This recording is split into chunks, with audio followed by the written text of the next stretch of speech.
سورۃ الرحمن میں اللہ تعالیٰ نے اپنے بندوں پر 3 عنایات کا ذکر کیا ہے۔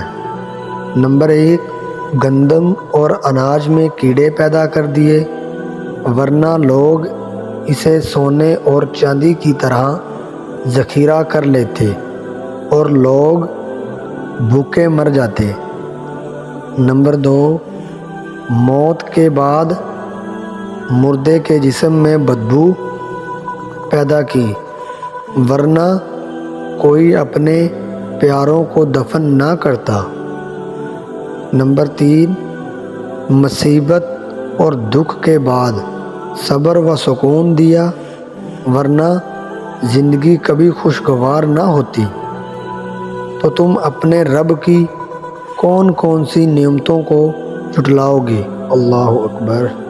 اللہ تعالیٰ فرماتا ہے، میرے ہو کر دیکھ، ہر کسی کو تیرا بنا دوں تو کہنا۔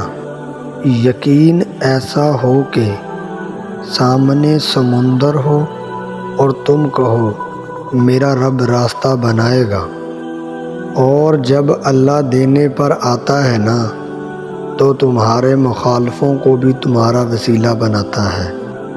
جن کا بھروسہ اللہ ہو ان کی منزل کامیابی ہے۔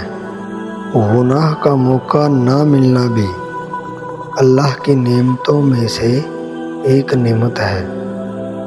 جب ساری دنیا منہ پھیر لیتی ہے تو اس وقت بھی اللہ آپ کے ساتھ ہوتا ہے۔ جب فیصلے آسمان سے ہو تو زمین والوں کی وکالت نہیں چلتی۔